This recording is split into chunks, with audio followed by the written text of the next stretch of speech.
How's it going, ladies and gentlemen? My name is Rumours, and welcome back to a brand new video. Now, today, guys, I've got myself a little bit of an update video for you guys, and also some new rumors that I want to, kind of share with you guys and see your opinions on. So let's get started with the first thing first, and that's an update to yesterday's video, and that is from Pokedex, as you guys are actually not coming from Pokedex, but a little bit of an update for myself, and about this whole thing that we had from the patent yesterday. So, as you guys may know, there was a new patent application by Nintendo and Game Freak published 2 days ago, and it was a patent in the United States, so it was something that was, they wanted to patent specifically in the US, apparently some sort of new product that they're most likely going to be working on. Now, keep in mind, patents can sometimes be made, but they never actually fulfill the things they make a patent for. Now, this was the really funny thing about this, the really, interesting part of this, is the individual who specifically, invented this, and the inventor of this is Koji Kawada, a member of Game Freak, in charge of all the kind of user interface stuff. Now, in terms of user interface, that has to do everything with your HUD. So, when you go into battles, when you check your bags, all that stuff, all the things that you can kind of interact with, that is the user interface. So, anything you can interact with on your screen,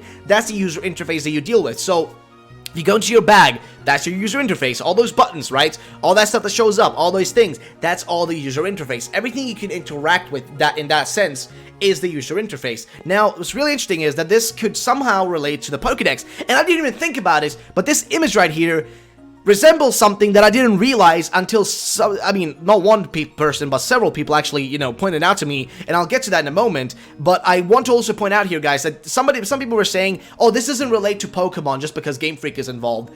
Yes, it does. To begin with, this was invented by Koji Kawada. This man has only worked on Pokemon in his credits. If you look through his, game credits, he's mainly worked on Pokemon. I mean, he probably has some other things he's done, in terms of his job and that sort of stuff. But the main thing he's done is UI system programming for Omega Ruby, Alpha Sapphire, Sun and Moon, and then he also worked on X and Y, as well as Black and White versions too. And then I'm not sure if there's anything more beyond that, but he's worked on most to, all the latest, for the last, maybe 4 or 5 years, he's worked on all the freaking, main series games, right? And he's done UI system programming, field system programming, and some other sort of programming as well for Black and White too. So, in simple terms, what I try to get across here is that this is definitely related to Pokemon, but the really interesting thing is, how does this relate in terms of, this being some sort of trading, card, some sort of, card used for trading? That's a really weird thing to me, because here's the thing, this image resembles something that I didn't realize, and that was sent to me by Brendan here. Says, they're too similar, what is your opinion? And I was like, wait, I didn't even realize this. But this right here, this is the patented image, right? And the system is also, you can look into the information about how the system's supposed to work, but it resembles exactly like the Pokedex from Sun and Moon. I didn't realize this. I actually didn't. Literally, they're exactly the same, except a few little differences, okay? So here's the thing. This one, you got a line in the middle, whatever. You got the, you got the same things on the side, like all the sidebars and the little nameplate, right? They're exactly the same. Look at them. They're exactly the same, except one thing I noticed, and that is the background. Now, what's so weird to me is all the other aspects are exactly the same. All the shapes, right? All the positions, all that stuff is the same, except the background. The background is different. The background on this one, on the patented one, has little stars. And that's why I had this theory that this could relate to the Ultra Shiny thing. Because keep in mind, the Ultra Shiny trademark was specifically for all things across the board that relate to, video games, merchandise, and trading card games, and everything within that spectrum, right?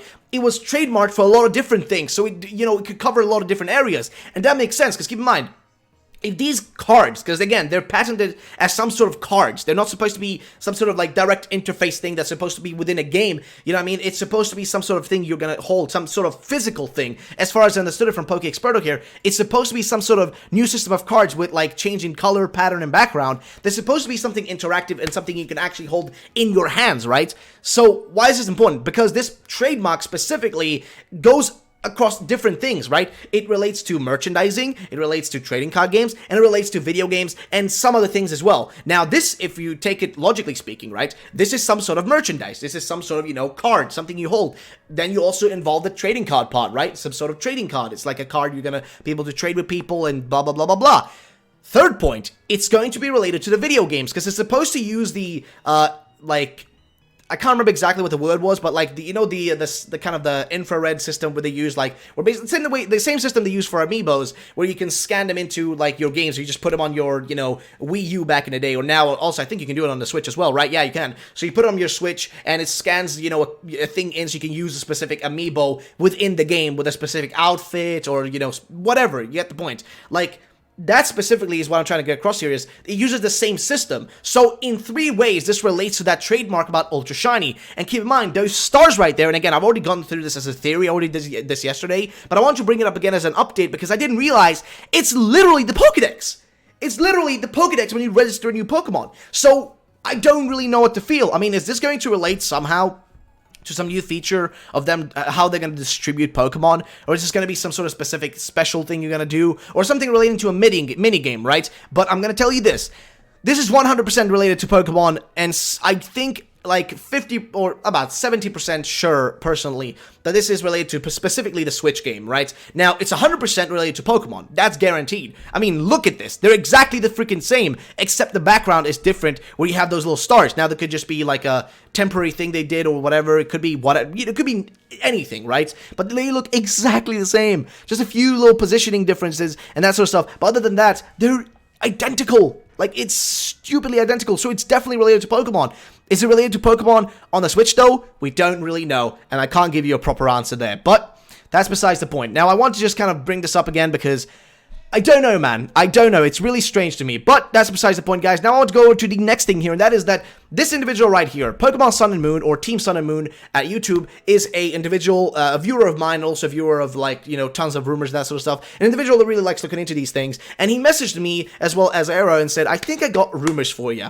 Nintendan, a reporter, or Nintendan, a reporter for Go Nintendo Tweet, Nintendo NWR, Game Explain, Nintendo Force, and N1 Nintendo has shared some, or Nintendo, I guess, has shared some interesting tidbits of information on a Dutch podcast. So I want to ask you guys, because the podcast is linked at the bottom of this actual thread here, if you guys have actually, and also I did question him about this and the legitimacy of this, and the legitimacy of the individual that specifically was in this podcast who shared these rumors and this information, so to say. Now, what I want to ask you guys is, if you are Dutch, if you are from the Netherlands, please do me the favor and check out the podcast and give me a rundown of everything they talk about, because I would love to know, guys. Now, the interesting thing about this podcast is, it's according to Team Sun and Moon here, and I'm also going to be looking more into it in the future as well, but apparently this podcast has been around since 2002, but only last year they started doing it, like, frequently every week. So it's supposed to be a podcast that's been around since 2002, which means they've been around for a long time, okay? A very long time. But let's get actually started here. So,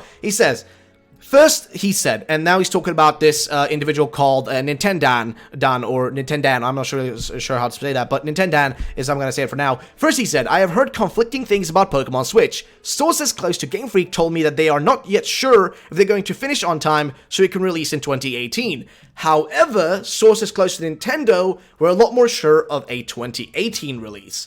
Now, this is very interesting. So, this is something that we already are kind of aware of, that there is kind of this weird contingency currently going on, specifically with, how do I say this properly? There's currently this, like, issue going on with, Game Freak, and also sorry about my table shaking. It's really unstable at the moment. I still haven't fixed it fully, but that's beside the point. Like, there's currently this contingency where, like, they don't even know if they're going to be able to get it out this year, and currently, it looks like there are conflicting things going on within, like, Nintendo and Game Freak. Game Freak people, like, sources from Game Freak, seem to be saying, hey, we don't know if we're going to get this done, but Nintendo are like, yeah, it's going to be done this year. So apparently, Nintendo is still pressuring Game Freak to get this game out, it seems like, as we already stated a long time ago, that this was the thing that was going on. People were stating back then as well that, like, hey, Nintendo is actually putting a lot of pressure on Game Freak to get this game done. They want to have another, like, console seller by the end of this year so they can get those, consoles out. And as you guys may know, also coming from this individual, Team Sun and Moon here, he also specifically pointed out that, to me in a post that, hey, I don't know if you noticed, but Nintendo wants to sell a total of 38 million freaking units, or 37, by next year, by the next fiscal year, next year in March, or 2019, or March 2019, right? They want to sell it, they want to have a total of 38 million consoles sold. So I'm like, oh my god, that's insane, right? But it would make sense if you release Pokemon, because then you could definitely sell a ton of consoles. And what would make sense then? Well, that's the next thing that comes up here, and that's from the co-host of the podcast asked, what kind of game is it going to be? A remake of Diamond and Pearl? And Don answered, I will say this in a tactical way. It is not Gen 8. It is kind of a remake, but not a remake of Diamond and Pearl. And then he says, I personally translated, and then Pokemon Sun and Moon, or Team Sun and Moon here says, I personally translated all this from Dutch to English. I'm not the best English speaker, so sorry if any of these tweets contain grammatical errors. Link to the podcast in Dutch, Pokemon info around 38:45. So if you are a Dutch viewer, you want to see this information, it's going to be linked right down in the description, guys. Go check it out. But this was very interesting, and I did ask him a few questions, but before I say that, I've also seen the Poke Experto, which he posted a lot of information. He was also bringing this up and saying, rumors of a remake of the previous Pokemon games according to Nintendan, and you actually go to his, actual Twitter here, Nintendan's Twitter, you actually see this individual, he's been around for a while, he has a decent amount of followers, and clearly he has been, involved in this podcast in some way or another. I mean, look at this, like, they literally have, like, freaking Mario and, like, Peach, you get the point, right? So he clearly is involved within the, like, the community, and within, like, not the community itself, but as well in the industry, so to say. But that's besides the point. I asked specifically, how can we see if this is trustworthy? So I asked here, Pokemon Sun and Moon asked him, how trustworthy is this podcast even? Like, how long have they been around, and should they be taken as legit and stuff? And he pointed out, I think it's pretty legit. The podcast exists for over a year now. I listen to them every week. Normally, they don't share rumors. This was an exception, right? They never share rumors. I mean, he's been watching them for a while, and this is where I want to ask you, the viewers, if you can do me a help. If you're Dutch, if you're from the Netherlands, do the little bit of research here and let me know in the comments down below if this is true. If they don't talk about rumors, generally speaking, look into that and see if that is true. So he says here, normally they don't share rumors. This was an exception. It is not the podcast, but the person that is credible. I personally 100% believe Dan. Now, he's been working in the industry for a while now and works for many different outlets, including Nintendo World Report and Game Explain. Now, I'm not sure if that really gives you any credibility for working on specific, in specific outlets, because outlets literally post, like, rumors and stuff as well, and I'm not sure how much, they would know, but if they have insiders and people that they've given them information in the past, then clearly they wouldn't know stuff again. So, either way, he gives me another note here. It says, later in the podcast, the co-host notes that he personally would like to see a remake of Red, Blue, and Green, and Don answers, well, you're not that far off, which is very interesting, and I thank you for the info here. And then he also says, also the site N1 Nintendo, or Nintendo, the podcast is on, has existed since 2002. They only recently, a bit longer than a year ago, started a weekly podcast. So clearly this info has been around for a while. I don't really know, clearly, the site, this podcast, this site has been around for a while, since 2002. That's bloody insane. But again, I think, like, most likely, based on the time frame and based on how much time they have on them, they're not making Generation 8 yet. I think what's going to happen is they're going to get Gen 8 out, or most likely they currently have, like, this game they're working on for the Switch to be some sort of Kanto reboot. And then what we get after that could be the new generation, or they could just pull a fast one on us and change around the format of how they release their games 100%. But I still feel like a Kanto reboot is possible. Now, I know a lot of people, and trust me, I want Generation 8 as much as you want Generation 8, but there's a huge chance that's not going to happen. Why? Because, this could just be an easy way for them to sell the console, right? They will base it on nostalgia. People who already own Switches, you know what I mean? They're most likely going to pick it up because, hey, let's just pick it up because it's a Pokemon game. People who are huge fans like you and me, who are really in, super hardcore, will still buy it. I mean, most of us still will. Some will not. I know there's a lot of hardcore people who say, I will not support this if it is a Kanto reboot because I don't want no more Kanto. That's fair enough. I personally will still be buying it and playing it because I don't mind Kanto, though I would prefer Generation 8. But the thing is, they know that people that don't get as involved as you and me will be super willing to go and buy a Nintendo Switch with this brand new Pokemon game that feeds into their nostalgia. Imagine it like Pokemon Red and Blue remakes or whatever, and you have, these new Red and Blue characters, right? And hey, revisit these places from your childhood. You know what I mean? They're gonna pull that card, most likely, and then parents are gonna be able to buy it for their kids. Gonna be like, oh, hey, kiddo, I want you to see the game I played when I was, your age. Hey, you know what I mean? Because we're getting all older right now, you know what I mean? And people who played Red and Blue back in the day, they could be parents at this point, and why wouldn't they want to buy this stuff for their kids? And also, they know the general Pokemon audience is so huge and so vast, we're gonna buy it no matter what. But the thing is, this is an easier way for them to do it. Why is it an easier way? Because it's much easier to make a game where you already have a a pre-made world, right?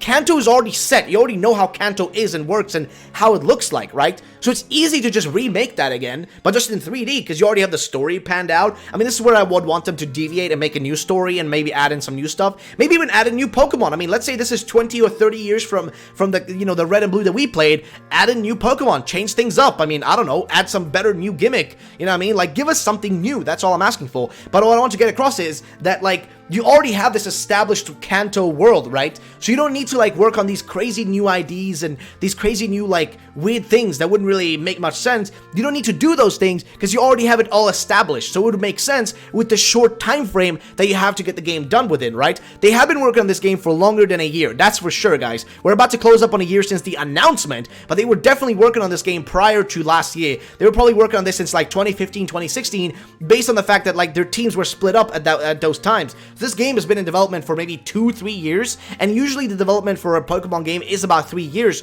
3 to 2 years, depending on, right?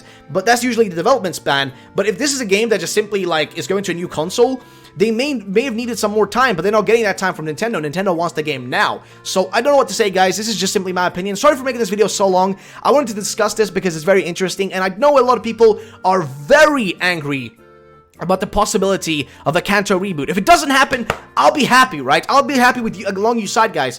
But right now, I feel like that's the most likely option to happen. Also, by the way, shout out to Birdkeeper Toby for these posters. I forgot to put them up, and also this one's, like, falling off. But, like, I've got to put these up when he sent me these, like, I don't know, 3 years ago almost now. But shout out to him, by the way. Great YouTuber. Either way, guys, thank you so much for watching this video. I want to know your opinions, guys. You think, like, Kanto reboots are possible? Do you think that's going to happen? Do you think it would be likely? And also, sorry about the shaking camera. I literally can't put my arms down on the table here. Either way, guys, thank you so much for watching. My name is Rumours. I'll see you all the next time. Have a great day, guys, and let me know your opinions in the comment section down below, and all links will be there as well. Bye-bye.